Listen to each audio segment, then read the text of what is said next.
Hello students, most welcome to my YouTube channel. CBSE NCERT class 9th 10th 11th 12th की math को chapter wise पढ़ने के लिए हमारे चैनल को जरूर सब्सक्राइब करें। तो आज हम स्टार्ट करते हैं class 11th NCERT chapter first, जिसका नाम है समुच्चय सेट्स। तो देखिए, इसको पढ़ने से पहले सबसे पहले इसका इंट्रोडक्शन होना चाहिए कि ये क्या होता है, क्योंकि ये आप लोग के लिए एक नया चैप्टर होता है जो कि क्लास 9th और 10th में नहीं होता है। इसलिए इसको स्टार्ट करने से पहले हमारी रिक्वेस्ट है सबसे कि आप लोग जो है कॉपी पेन लेकर बैठें, ताकि जो भी उसमें समझने वाली चीज़ें हों, लिखने वाली हों, उनको लिखते जाएं। तो स्टार्ट करते हैं। तो जो समुच्चय होता है, जो इसकी जो मेन परिभाषा होती है वो होती है well defined collection of an object is called sets. इसका ये मतलब होता है कि कोई भी वर्ड है, सेंटेंस है, कोई भी तथ्य है, उसको क्या किया जाता है, वेल डिफाइन किया जाए। उसको क्या किया जाए, वेल डिफाइन किया जाए, अच्छे से उसको क्या किया जाए, परिभाषित किया जा सके, उसको क्या बोलेंगे, समुच्चय कहेंगे। ये जो समुच्चय होता है, किसी भी तथ्य को अच्छे से परिभाषित किया जा सके, उसको क्या बोलेंगे, समुच्चय। और किसी भी तरह का कंफ्यूजन नहीं होना चाहिए। कंफ्यूजन का मतलब ये होता है कि कोई ऐसा सेंटेंस हो कि जिसको रिप्रेजेंट करते समय उसमें किसी तरह का कंफ्यूजन हो। जैसे कि अगर ये कहा जाए, फॉर एग्जाम्पल समझते हैं,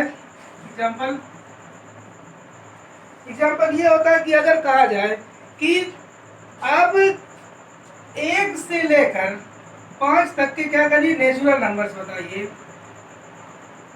नेचुरल नंबर्स। अब अगर इस सेंटेंस पे अगर ध्यान दिया जाए कि 1 से 5 तक जो नेचुरल नंबर होते हैं, वो नेचुरल नंबर क्या होते हैं? नेचुरल नंबर का मतलब होता है प्राकृतिक संख्या। क्या होता है? प्राकृतिक संख्या। प्राकृतिक संख्याएं आप लोगों ने पढ़ा होगा पिछली क्लासों में। जैसे जिन संख्याओं की गिनती की जा सकती है, जैसे 1 2 3 4 1 2 3, कोई भी संख्या इन्फिनिटी अनंत तक होती है, उन सभी संख्याओं क्या बोलते हैं, प्राकृतिक संख्याएं कहते हैं। तो अगर यहाँ पर बात करें 1 से 5 तक की प्राकृतिक संख्याएं लिखना है, तो 1 से 5 तक की जो प्राकृतिक संख्याएं होती हैं उनमें कोई भी कंफ्यूजन नहीं होता है। अगर क्या होता है, 1 2 3 4 और 5, इसके अलावा इसमें कोई कंफ्यूजन नहीं है। अब जैसे एक दूसरा सेंटेंस ले लें, हम कहें कि अंग्रेजी में यूज होने वाले वॉवेल्स लिखिए, वॉवेल्स जिनको स्वर बोलते हैं। अब ये इंग्लिश में क्या होते हैं, जो होते हैं सबको पता होता है, ए ई आई ओ और यू, ये होते हैं 5 स्वर होते हैं, ये सबको पता होता है। तो यहाँ पर भी किसी तरह का कंफ्यूजन नहीं है। मेन जो इसमें बात ध्यान रखने वाली है वो क्या होती है, इसमें किसी तरह का कंफ्यूजन नहीं होना चाहिए। अगर अंग्रेजी में स्वर की बात की जाए, वॉवेल्स की, तो क्या होते हैं, 5 ही होते हैं, इसके अलावा छठवां कोई नहीं होता है। और अगर एक और एग्जांपल लेते हैं, अगर ये कहा जाए कि 5 खतरनाक जानवरों के नाम लिखिए, डेंजरस एनिमल, क्या करेंगे, 5 खतरनाक जानवरों के नाम। अब यहाँ पर 5 खतरनाक जानवरों के नाम, हम 5 जानवरों के नाम तो लिख सकते हैं, पर वो 5 जानवर हमारे लिए खतरनाक कुछ और होंगे, आपके लिए कोई और जानवर खतरनाक हो सकते हैं। ठीक, जैसे छोटे जानवर हो गए, बड़े जानवर हो गए। कुछ लोगों को छिपकलियों से डर लगता है, कुछ लोगों को शेर से, जानवरों से, चीता, टाइगर जो भी है, तो सांप से डर लगता है। तो इस तरह से क्या होते हैं, कुछ लोगों को अलग अलग जानवरों से डर लगता है। अगर हम कहें हम 5 खतरनाक जानवरों के नाम लिखें, तो हम अपने लिए अलग लिखेंगे। आपसे कहें कि आप 5 खतरनाक जानवरों के नाम लिखिए, तो आप अलग लिखेंगे। यानी कि यहाँ पर इस सेंटेंस में क्या है, कंफ्यूजन है। जो मेन इसकी परिभाषा होती है वेल डिफाइंड, यानी कि इसको वेल डिफाइंड नहीं किया जा सकता 5 खतरनाक जानवरों को। तो इसलिए ये क्या होगा, समुच्चय नहीं होगा। और ये दोनों क्या होंगे, वेल डिफाइंड किए जा सकते हैं, इसलिए ये समुच्चय है।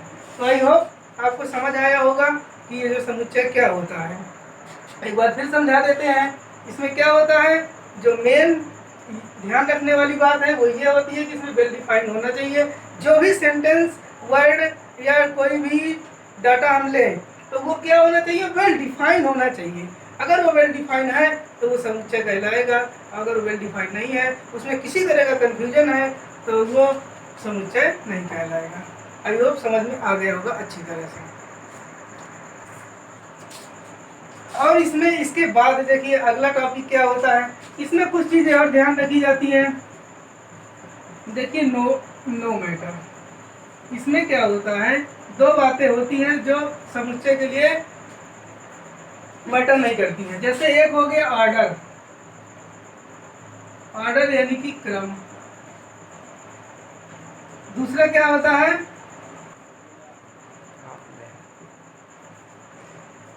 रिपीटेशन, रिपीटेशन होता है।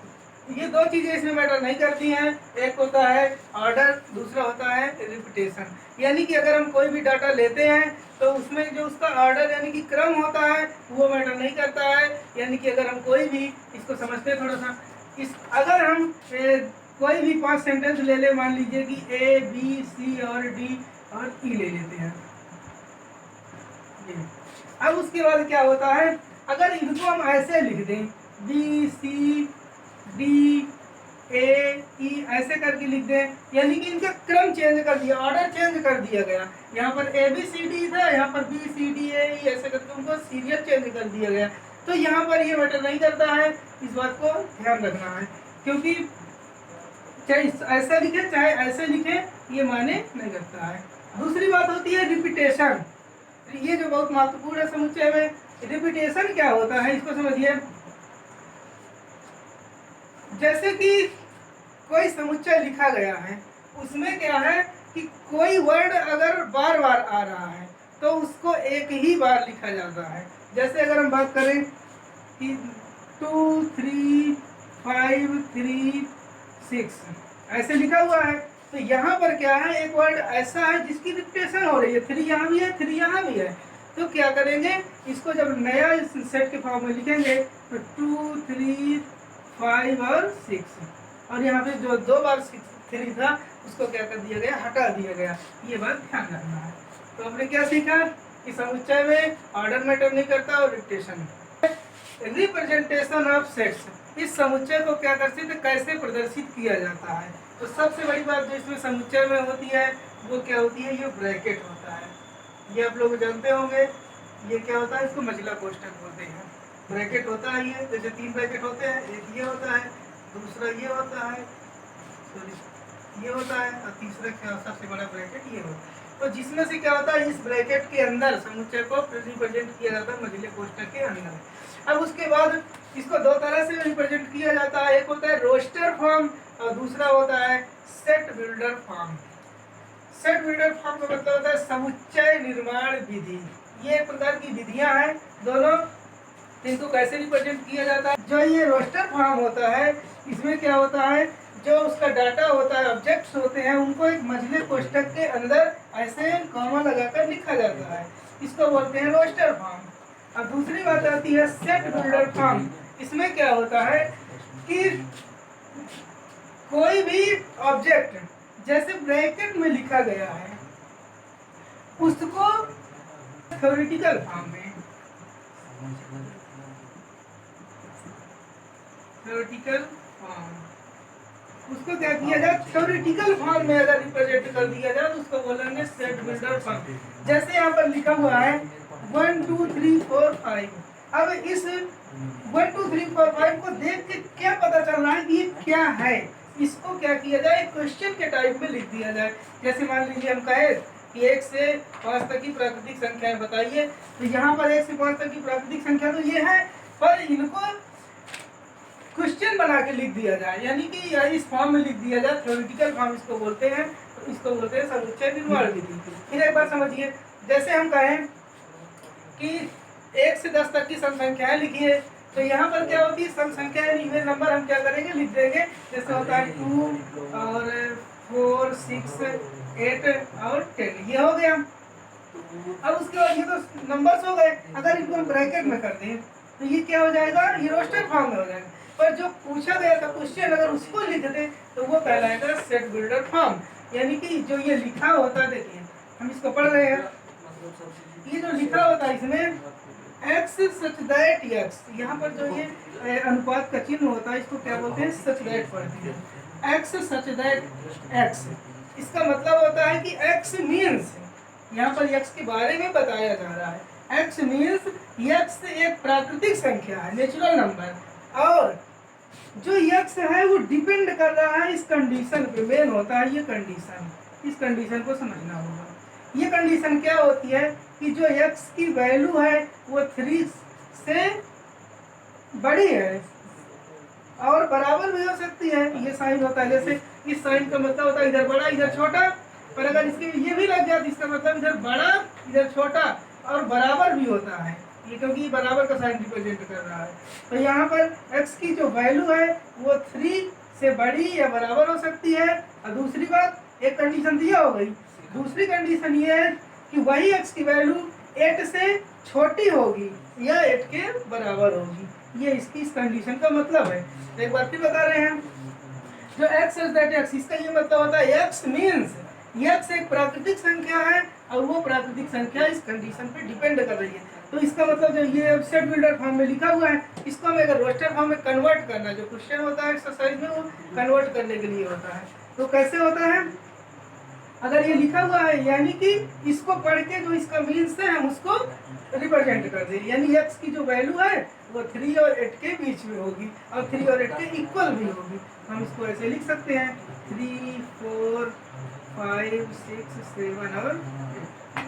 इसको एक बार और समझ लेते हैं, अगर हम एक सेट बिल्डर फॉर्म ऐसे लिखें x such that x is a even number,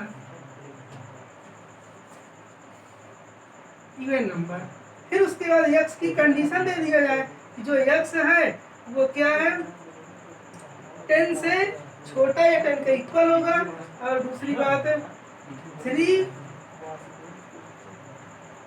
से क्या होगा, बड़ा होगा और या 3 के इक्वल होगा, ये कंडीशन हो गई। यानी कि अगर हम केवल इवन नंबर की बात करें तो इवन नंबर तो बहुत सारे होते हैं, 2 से लेकर स्टार्ट हो गए अनंत तक होते हैं, लेकिन यहाँ पर कंडीशन दी गई है, ये मैटर करती है। तो इस कंडीशन के हिसाब से x की वैल्यू लिख देना, वही उसका रोस्टर फॉर्म हो जाएगा। तो ये जो अभी लिखा हुआ है ये सेट बिल्डर फॉर्म है, इसको रोस्टर फॉर्म में कन्वर्ट करने के लिए इसका मीन्स को रिप्रेजेंट कर दिया जाए। यानी कि हम x की जो वैल्यू है क्या लिखते, 3 से बड़ी और 10 से छोटी बट इवन नंबर, सम संख्या लिखना। तो 3 से बड़ी सम संख्या क्या होती है, 4 6 8 और 10 को भी लिखना है, क्योंकि यहाँ पर 10 के इक्वल भी x का मान, अगर ये साइन में लगा होता 10 से छोटी तो केवल 8 तक लिखते, 10 को नहीं लिखते। ये होता है सेट बिल्डर फॉर्म। अब उसके बाद नेक्स्ट समझते हैं, एक रह गया बिलोंग्स। बिलोंग्स देखिए क्या होता है, ये भी समुच्चय में एक बहुत इंपॉर्टेंट वर्ड होता है। जैसे कि देखिए क्या होता है, इसका जो साइन होता है वो सी की तरह बनाकर बीच से ऐसे क्रॉस कर दिया जाता है, इसको बोलते हैं बिलोंग्स। इसका यूज कैसे होता है देखिए बताते हैं। जैसे मान लीजिए कोई आपका एक समुच्चय है, समुच्चय ए है, उसके अंदर इतने डाटा है ए बी सी डी और ई, इतना डाटा है।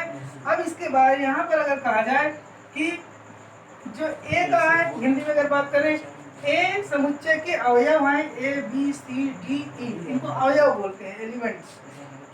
अब यहाँ पर अगर हम कहें कि बी ए का अवयव है, ये बी इस समुच्चय ए का अवयव है, तो यहाँ पर हम कैसे लिखेंगे, बी बिलोंग्स ए, ये होगा, ये बिलोंग्स, इसका मतलब ए में बी है। यहाँ पर इसलिए अगर हम कहें कि सी की, तो सी बिलोंग्स ए। अगर हम ई की बात करें तो ई बिलोंग्स ए। अगर हम कोई एक ऐसा वर्ड यहाँ पर लिख दें जो इसमें हो ही ना, तो उसको क्या बोलेंगे, बिलोंग्स नॉट। यानी कि जैसे हम बात कर दें, मान लीजिए कि जी ले लें, तो जी, तो बिलोंग्स ए अगर हम करें तो ए में क्या जी है, नहीं है, तो इसको क्या बोलेंगे, बिलोंग्स नॉट। इसको ऐसे क्या कर देकर क्रॉस कर दिया जाता, तो ये भी एक समुच्चय का पार्ट होगा। नेक्स्ट स्टार्ट करते हैं, एक्सरसाइज में आते हैं। तो अब देखते हैं एक्सरसाइज 1.1। तो देखिए एक्सरसाइज में क्या होता है, यहाँ पर इंग्लिश मीडियम और हिंदी मीडियम दोनों स्टूडेंट समझ सकते हैं। यहाँ पर जो हमने बोर्ड पे लिख रखा है वो हिंदी मीडियम से है, और अगर आप इंग्लिश मीडियम के स्टूडेंट हैं, CBSE से है, तो आप इधर साइड अपने क्वेश्चन देख सकते हैं। बाकी क्वेश्चन सेम होंगे, यही क्वेश्चन इंग्लिश में होंगे, इधर हिंदी में होंगे, और उनको आप समझ सकते हैं। तो देख सकते हैं अपने क्वेश्चन सामने लिखे हुए हैं। तो चलिए देखिए, यहाँ पर ये पहचानना है कि निम्नलिखित में से कौन समुच्चय है। तो जैसे अभी हमने बताया समुच्चय की परिभाषा, इसके लिए क्या होता है कि जो अच्छे से परिभाषित किया जा सकता है और उसमें किसी तरह का कंफ्यूजन ना हो। तो यहाँ पर देखिए, जैसे देखिए सबसे पहले कौन समुच्चय है। यहाँ पर फर्स्ट नंबर पे क्या है, जे अक्षर से प्रारंभ होने वाले वर्ष के सभी महीनों का संग्रह। अब यहाँ पर यही क्वेश्चन आप लोग का भी इधर है, आप इधर देख सकते हैं। तो जे अक्षर से प्रारंभ होने वाले वर्ष के सभी महीनों का संग्रह, यानी कि एक वर्ष में महीने जो होते हैं उनमें से जे से कौन कौन अक्षर स्टार्ट होते हैं। तो यहाँ पर ये पता करना है कि इस सेंटेंस में कोई कंफ्यूजन तो नहीं है। तो यहाँ पर ये देखेंगे कि जे से क्या स्टार्ट होता है, जनवरी होता है, जून और जुलाई होता है।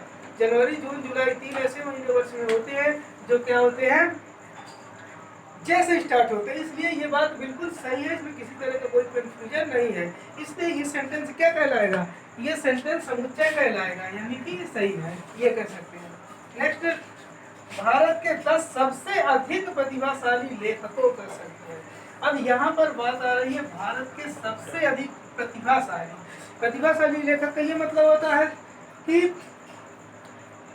जो लेखक सबसे बड़े हैं, यानी कि अगर हम बात करें हम लेखक 10 प्रतिभाशाली लिखे, तो जो हमारे लिए सबसे अच्छे कंटेंट लिखते हो या हमारे लिए तो सबसे अच्छे लेखक हो, हम उनके नाम लिखेंगे।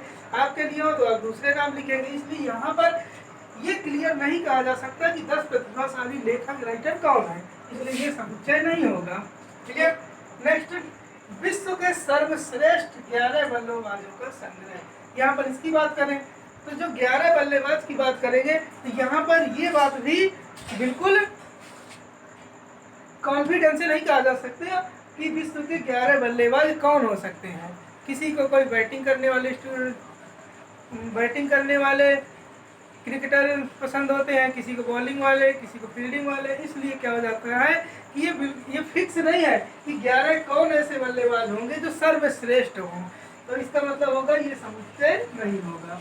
बात समझ आ रही होगी, क्योंकि सबके लिए अलग अलग सर्वश्रेष्ठ हो सकते हैं। नेक्स्ट, आपकी कक्षा के सभी बालकों का संग्रह। अब यहाँ पर इसके लिए क्या कहा जा सकता है कि कक्षा में जो बालक होते हैं उनकी संख्या फिक्स होती है कि कितने बालक हैं, 10, 20, 30, 40, 50 जो भी होगा वो फिक्स होगा। तो यहाँ पर क्या होगा, ये समुच्चय होगा। नेक्स्ट, 100 से कम सभी बालकों का संग्रह। यही क्वेश्चन है, सभी प्राकृत संख्या बालक लिखते हैं, सभी प्राकृत, ठीक चल रहे 100 से कम सभी प्राकृत संख्याओं का संग्रह। 100 से कम सभी प्राकृत संख्याओं, नेचुरल नंबर्स, 100 से कम सभी प्राकृतिक संख्याओं का संग्रह। यहाँ पर हम बात कर रहे हैं प्राकृतिक संख्याएं जो 100 से कम है, यानी कि प्राकृतिक संख्या क्या होती है, 1 से स्टार्ट होती है, 1 2 3 4 जितने भी हैं, लेकिन 100 के अंदर। तो यहाँ पर ये फिक्स है, तो ये भी क्या होगा, समुच्चय होगा। नेक्स्ट बात करें, लेखक प्रेमचंद द्वारा लिखित उपन्यासों का संग्रह, यानी कि जो लेखक प्रेमचंद हैं इनके द्वारा जो भी उपन्यास लिखे गए होंगे उनकी संख्या जो भी होगी वो फिक्स होगी। तो इसलिए ये भी क्या है, समुच्चय है। इसमें भी किसी तरह का कोई कंफ्यूजन नहीं है कि कोई कहे कि 10 है, कोई कहे 20, ऐसा नहीं। जितने भी होंगे सबके लिए फिक्स होंगे। नेक्स्ट, सभी समपूर्णांकों का संग्रह। सभी सम, ये कहाँ हो गया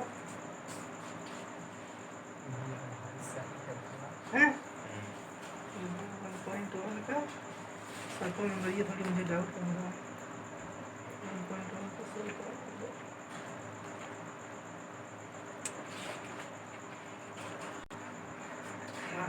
नेक्स्ट क्या है, सभी समपूर्णांकों का संग्रह, यानी कि जो भी सम संख्याएं होती है वो भी फिक्स होती है, 2 4 6 8 10। तो ये भी क्या होगा, समुच्चय होगा। नेक्स्ट, इस अध्याय में आने वाले सभी प्रश्नों का संग्रह। ये भी सबको पता है कि इस एक्सरसाइज में कितने क्वेश्चन आ रहे हैं, तो ये भी क्या होगा, समुच्चय होगा। फिर उसके बाद नेक्स्ट, विश्व के सबसे अधिक खतरनाक जानवरों का संग्रह। इसको हमने इंट्रोडक्शन में समझाया था कि जो खतरनाक जानवर होते हैं वो सबके लिए अलग अलग हो सकते हैं, कोई जरूरी नहीं है कि इनके नाम फिक्स हो, इसलिए ये क्या होगा, ये समुच्चय नहीं होगा।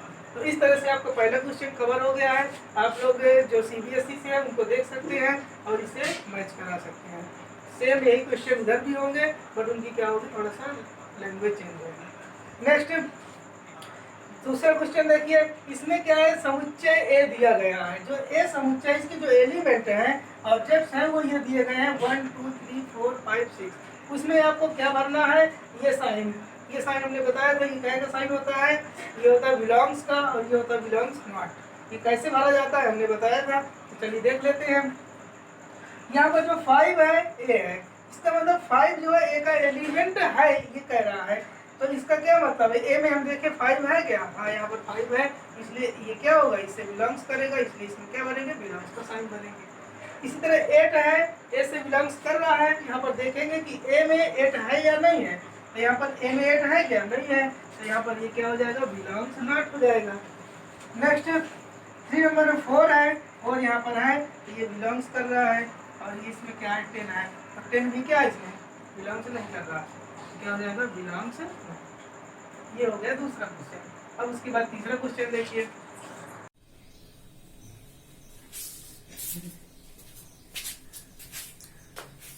तो क्वेश्चन नंबर 3 देखिए, रोस्टर रूप में लिखिए। हमने बताया था स्टार्टिंग में कि रोस्टर रूप क्या होता है। ये जो लिखा हुआ है ये क्या होता है, ये लिखा हुआ है सेट बिल्डर फॉर्म में लिखा हुआ है। इसको हमें कन्वर्ट करना है, किसमें, रोस्टर फॉर्म में कन्वर्ट करना है। तो रोस्टर फॉर्म हमने बताया था कि उसको क्या किया जाता है, उसको एक कॉमा के अंदर लिखा जाता है, और जो ये थ्योरेटिकल पार्ट होता है इसको बोलते हैं सेट बिल्डर फॉर्म। तो यहाँ पर जो ये लिखा हुआ सेट बिल्डर फॉर्म है, चलिए इसको कन्वर्ट करते हैं रोस्टर फॉर्म में। हमने बताया था कि कैसे कन्वर्ट किया जाता है, जैसे कि ये इसको पढ़ेंगे और इससे जो मीन्स निकलेगा उसको एक मजले कोष्टक में रखते हैं, उसी को बोलते हैं रोस्टर फॉर्म। तो देखिए यहाँ पर क्या लिखा हुआ है, जैसे लिखा हुआ है ए बराबर, तो ए बराबर हम इसको लिखेंगे क्या, इसको पढ़ेंगे और समझेंगे, इसका मीन्स क्या है उसी को लिख दिया जाता है। x सच दैट x, इसका मतलब होगा कि x मीन्स, यानी x का मतलब एक पूर्णांक है, x का मतलब एक पूर्णांक है, और जो x की वैल्यू है वो -3 से बड़ी होगी और 7 से क्या होगी, छोटी होगी। तो देखिए -3 से बड़ी संख्या क्या होती है, अगर आप नंबर लाइन की बात करें, संख्या रेखा की, यहाँ बीच में 0 होता है, यहाँ पे क्या होता है 1 2 3 4 और यहाँ पे 5 इस तरह बढ़ता है। पीछे साइड क्या होता है, यहाँ से -1 -2 -3 इस तरह होता है। तो हमें -3 से बड़ी, तो बड़ी क्या होता है, लेफ्ट से जब राइट की ओर जाती है तो संख्याएं बड़ी होती हैं।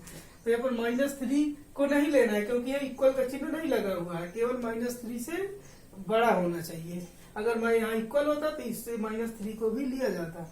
तो यहाँ पर क्या करेंगे, इस -3 को नहीं लेंगे और यहाँ से काउंट करेंगे, तो ये हो गई, ये और ये यहाँ तक 5, फिर उसके बाद 6 और उसके बाद 7। तो 7 को नहीं लेना है, यहाँ पर क्या हो जाएगा 6, यानी इतने नंबर हमारे क्या हो जाएंगे, रोस्टर फॉर्म में आ जाएंगे। इसका मतलब ही यही है, तो इसको लिख देते हैं -2 -1 0 1 2 3 4 5 6 हो गया। चलिए नेक्स्ट देखते हैं।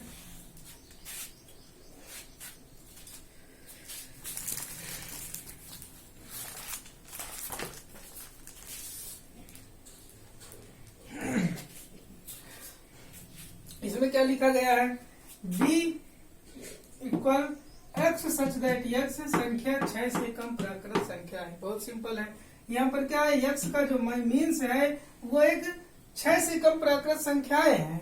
6 से कम प्राकृत संख्या सबको पता होती है 1 2 3 4 5। 6 को नहीं लेना है क्योंकि 6 से कम की लेनी है, इसमें कह रहा है। तो x का मतलब है 6 से कम प्राकृत संख्या है। अगर यहीं पर पूर्ण संख्या की बात होती तो पूर्ण संख्या में 0 को भी ऐड कर लिया जाता है। तो यहाँ पर क्या है, केवल नेचुरल नंबर्स को ऐड करेंगे। तो ये क्या हो जाएगा, 6 से कम, यानी 1 2 3 4 5, ये इसका आंसर हो गया। नेक्स्ट इसको समझिए, सी बराबर क्या लिखा हुआ है, एक्स सच दैट एक्स दो अंकों की ऐसी प्राकृत संख्या है जिसके अंकों का योगफल 8 है। इसका ये मतलब है कि जो भी संख्या इसमें आएगी अगर उनके अंकों को जोड़ दिया जाए तो उसका योग जो आएगा 8 आना चाहिए। जैसे कि हम बात करें, मान लीजिए कि 44 लिखा हुआ है यहाँ पर, तो 44 में क्या है 4 + 4, इन दोनों को ऐड करेंगे क्या आएगा 8 आएगा। इनके डिजिट्स का सम क्या होना चाहिए 8 होना चाहिए। जैसे और मान लें कि 5 और 3 है तो इसका सम कितना होगा 8। पर यहाँ पर हमें कैसे समझना है, ऐसी प्राकृत संख्या होनी चाहिए दो अंकों की जिसके अंकों का योगफल 8 है। अब देखिए दो अंकों की संख्या की बात हो रही है, दो संख्या कहाँ से स्टार्ट होती है 10 से 99 तक की होती है दो अंकों की संख्या। तो इसके बीच हमें संख्या को क्या करना है ढूंढना है, लेकिन उसको ढूंढने के लिए ऐसे ढूंढा जाएगा। इसको कैसे लिखेंगे देखिए, अगर हम दो अंकों की संख्या में हम मान लीजिए कि यहाँ 1 लेते हैं, क्योंकि 0 पहले हो नहीं सकता, तो एक संख्या में 1 ले लें तो अगला क्या होना चाहिए 7 होना चाहिए। अगर इन दोनों को हम जोड़ेंगे तो कितना आएगा 8, यानी कि 17 17 ये हमारी क्या होगी एक नंबर होगी। तो इसी तरह अगर हम यहाँ पे 2 ले लें तो यहाँ पे क्या होना चाहिए 6 होना चाहिए, इन दोनों करेंगे क्या हो जाएगा 8 हो जाएगा। इसी तरह से यहाँ पर इनको लिख लेंगे, यानी कि 1 7 17 एक संख्या हो गई। दूसरी संख्या अगर हम यहाँ 2 ले लेते हैं तो क्या होगा यहाँ 6 होगा, अगर यहाँ 3 ले लेते हैं 5 होगा, तभी तो 5 और 3 8 होगा। इस तरह अगर यहाँ पे हम 4 ले लें तो अगला भी 4 होगा, तो ये 44 हो जाएगा। अब अगर यहाँ पे हम 5 ले तो यहाँ पे क्या आएगा 3 आएगा, यहाँ पे हम 6 ले तो यहाँ पे 2 आएगा, और यहाँ पे 7 ले तो यहाँ पे क्या आएगा 1 आएगा। और अगर हम 8 लेते हैं यहाँ पे क्या आएगा 0, क्योंकि 0 लास्ट में रखा जा सकता है, पहले नहीं लगा। अगर पहले 0 रख के बनाए होते तो वो एक अंक की संख्या कहलाती है। अगर हम 08 लिख दें तो ये एक अंक की संख्या कहलाएगी, दो अंक की नहीं कहलाएगी। तो हमारे इतने नंबर्स क्या हो जाएंगे, ये ऐसी संख्याएं हैं दो अंकों की जिनके अंकों का योगफल कितना है 8 है। यहाँ पर 4 नंबर क्या कहता है, D बराबर एक्स सच दैट एक्स एक अभाज्य प्राइम नंबर है जो संख्या 60 की भाजक है।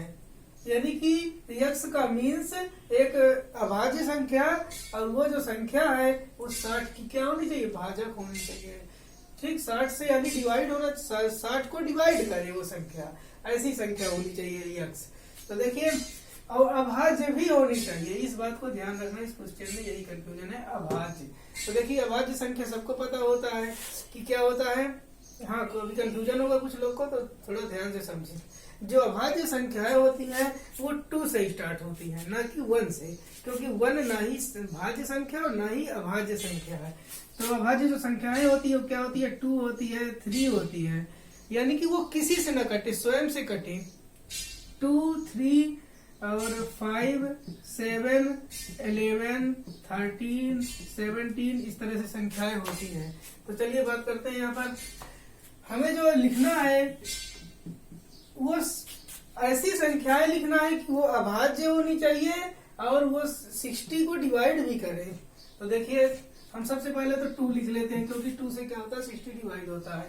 फिर उसके बाद 3 से भी 60 डिवाइड होता है, 60 में 3 का डिवाइड करेंगे तो हो जाएगा। फिर उसके बाद 5 है तो 5 से क्या 60 डिवाइड होगा, डिवाइड करके देख सकते हैं, बिल्कुल डिवाइड होगा, 5 भी होगा।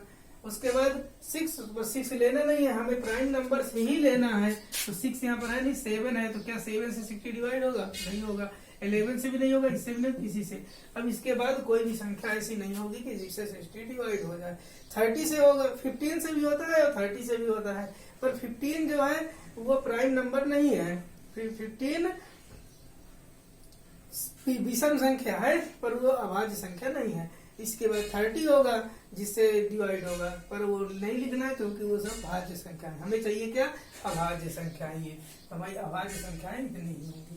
तो ये इसका आंसर हो जाएगा। नेक्स्ट, ट्रिगोनोमेट्री शब्द के अक्षरों का समुच्चय। हमने बताया था स्टार्टिंग में कि इसमें क्या होता है, रिपीटेशन नहीं होनी चाहिए। तो रिपीटेशन क्या होती है, जैसे कोई भी वर्ड इसमें 2 बार आ जाए या 1 से अधिक बार आ जाए तो उसको एक ही बार लिखा जाता है। तो इसको लिख देंगे, बहुत सिंपल है। तो देखिए सबसे पहले तो टी लिखेंगे, आर लिखेंगे, आई लिखेंगे, कॉमा लगा के लिख सकते हैं, आई हो गया, फिर जी लिख लेंगे, फिर उसके बाद ओ लिखेंगे, फिर उसके बाद यन लिखेंगे यहाँ तक, फिर ओ आ गया।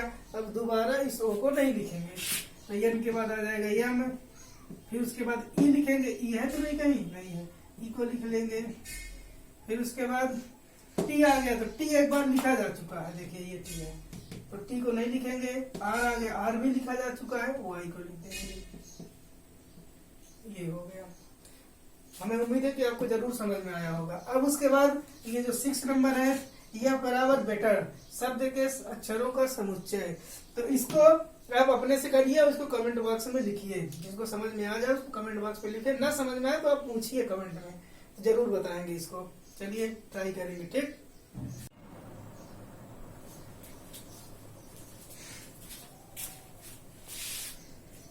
क्वेश्चन नंबर 4 देखिए, समुच्चय निर्माण रूप में लिखिए। अब यहाँ पर क्या आ गया, सेट बिल्डर फॉर्म में लिखने के लिए आ गया।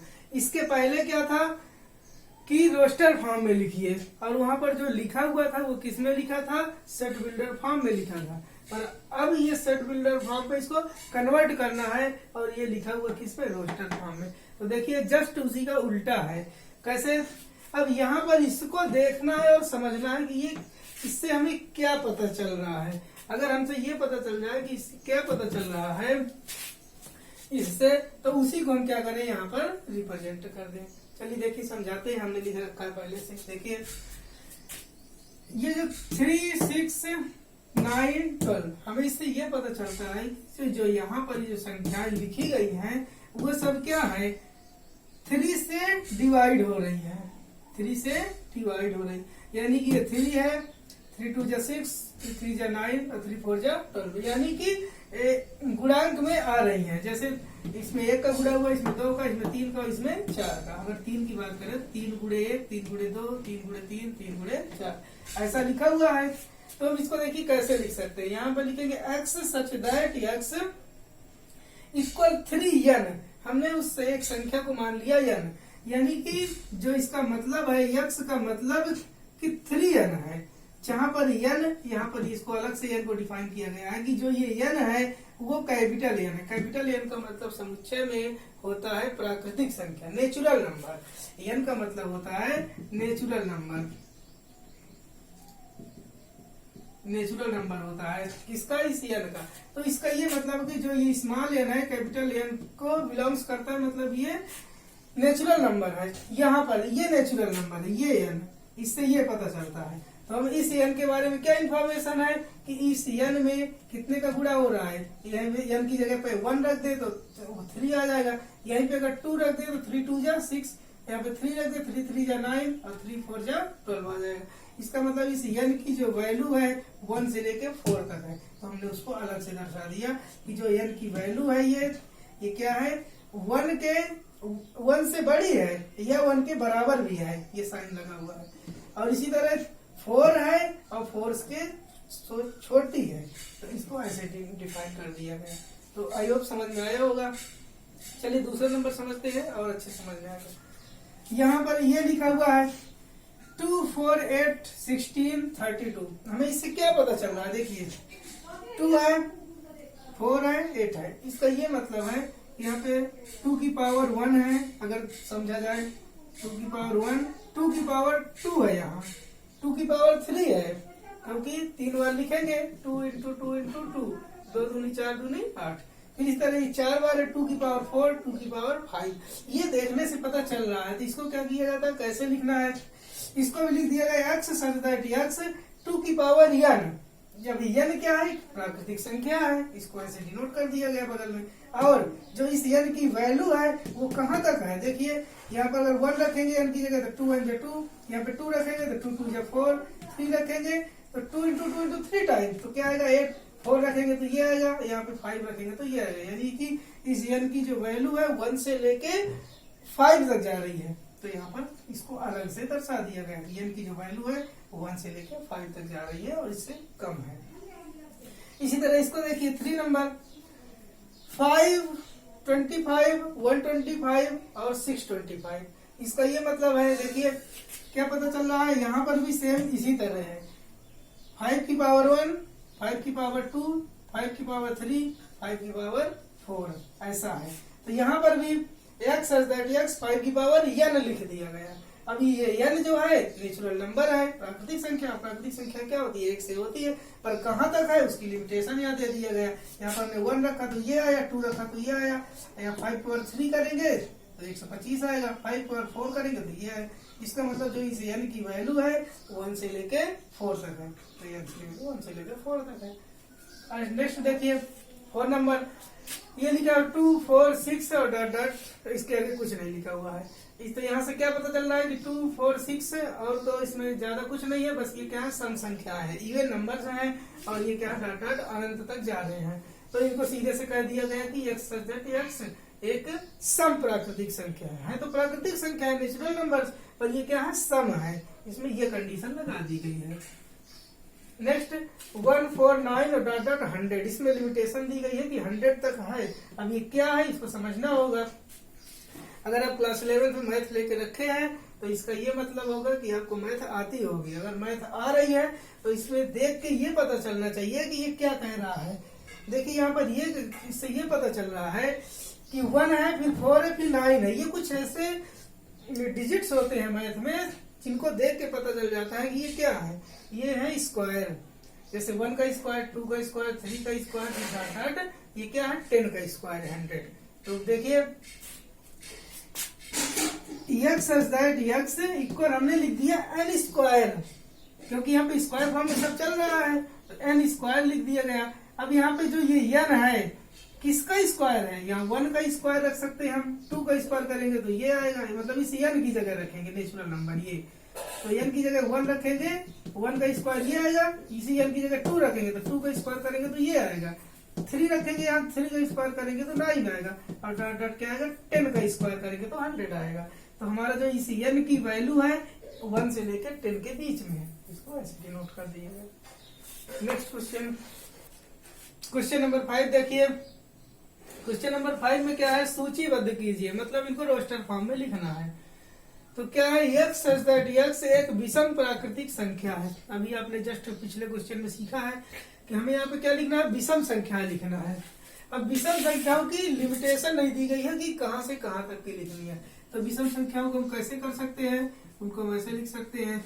विषम संख्या कहाँ से स्टार्ट होती है, 1 से, 1, 3, 5, 7। अब लिमिट तो है नहीं कहाँ तक है, इसको क्या करेंगे ऐसे डॉट डॉट करके छोड़ दिया जाएगा, ये हो गया। Second number, x such that x एक पूर्णांक है। इसमें ध्यान दीजिएगा, पूर्णांक की बात हो रही है। पूर्णांक मतलब इंटीजर। इंटीजर क्या होते हैं कि जो हमारी पूर्ण संख्याएं होती हैं, होल नंबर्स, उनमें प्लस माइनस दोनों प्रकार की संख्याएं क्या होती है, पूर्णांक कहलाती हैं। जैसे मान लीजिए कि 0 से 1 से अगर काउंट करें तो 1 से लेके कोई भी संख्या काउंट करेंगे आगे की तो क्या हो जाएगी प्राकृतिक। 0 से काउंट करेंगे अगर तो वो पूर्ण संख्या होती हैं, और अगर पूर्ण संख्याओं को 0 सहित और माइनस में भी काउंट किया जाए तो क्या कहलाती है, पूर्णांक कहलाती है। चलिए देखते हैं। वैसे इसका एक वीडियो क्लास 9th में बना हुआ है, उसको आप देख सकते हैं जाकर। देखिए, तो यहाँ पर पूर्णांक संख्याएं लिखनी है जो इनके बीच में हो। x की जो वैल्यू है -1/2 से बड़ी हो और 9/2 से क्या हो, छोटी हो। देखिए इसको थोड़ा अलग से समझिए। यहाँ पर जैसे एक नंबर लाइन है, यहाँ पे क्या है 0 है। अब -1/2 का क्या मतलब होता है, हाफ। हाफ का मतलब 0.5, वो माइनस में है तो इधर माइनस हो गया। इधर क्या है 9/2, 9/2 का मतलब होता है 4.5। तो मान ले हम यहाँ पे क्या है 4.5 है, ये इसका मतलब ये होगा। अब हमें इसके बीच की संख्या लिखनी है। तो देखिए इसके बीच की संख्या की अगर हम बात करें तो यहाँ से इधर जाएंगे तो बड़ी संख्या होगी, उधर पीछे आएंगे छोटी होगी, इसके बीच होगी। अब इनको नहीं लिख सकते क्योंकि ये पूर्णांक नहीं है। पूर्णांक में क्या होता है, दशमलव की संख्याएं नहीं होनी चाहिए। तो इसके बाद क्या आता है, 0 आता है। तो यहाँ पर हम क्या लिख लेंगे 0।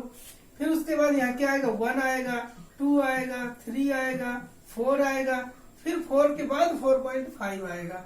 तो हमें 4 तक की संख्या क्या कर लेना है, यहाँ से लिख लेना है। तो क्या होगा 0, 1, 2, 3 और 4, ये हो गया। 3 नंबर में क्या है, x such that x एक पूर्णांक है, यहाँ पर भी बात पूर्णांक की हो रही है, तो पूर्णांक में कि उसमें लिमिटेशन x की ये दी गई है कि जो x स्क्वायर की वैल्यू है वो 4 हो सकती है और 4 से छोटी हो सकती है। ये छोटे का चिन्ह बना दिया, यानी x की जो वैल्यू है वो x स्क्वायर की वो 4 से छोटी होगी या 4 हो सकती है।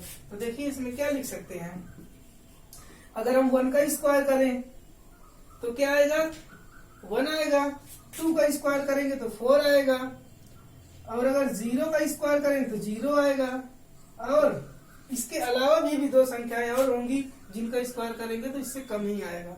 अगर हम -1 का स्क्वायर करें, सॉरी यहाँ लिखा नहीं जाएगा, यहाँ पर अगर हम -1 का स्क्वायर करें तो प्लस का 1 आएगा, यानी -1 भी वो संख्या होगी।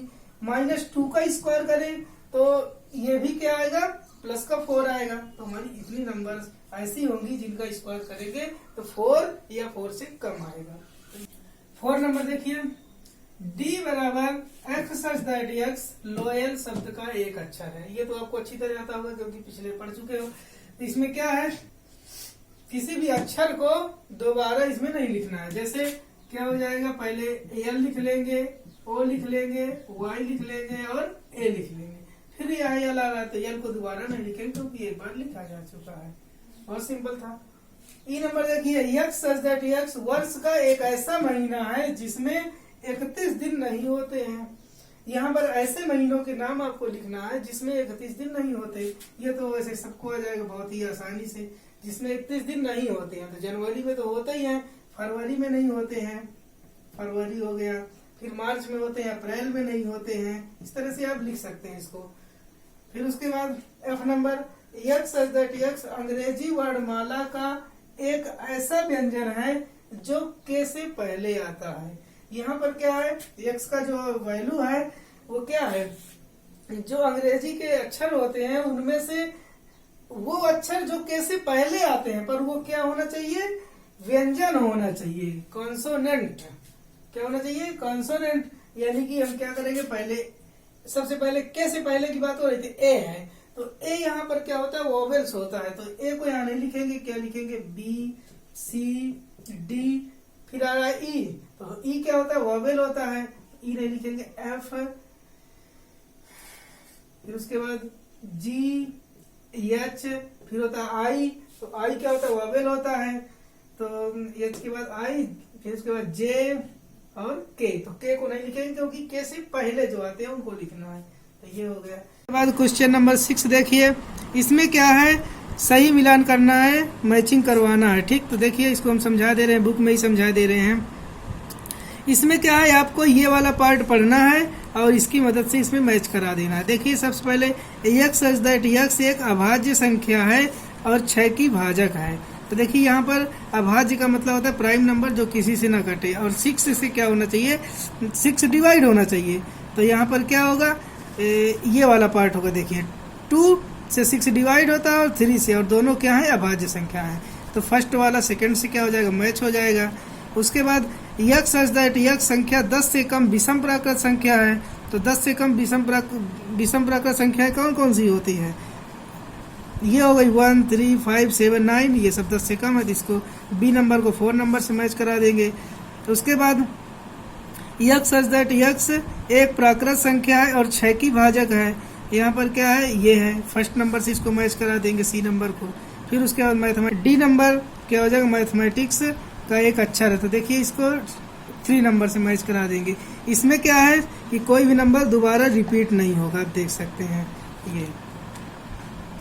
तो यहाँ से एक्सरसाइज फिनिश होती है। और ये वीडियो आपको कैसा लगा, अगर आपको अच्छा लगा तो इस वीडियो को लाइक करें और चैनल को सब्सक्राइब करें, और हाँ, अपने फ्रेंड्स के साथ इस वीडियो को शेयर जरूर करें। Thank you.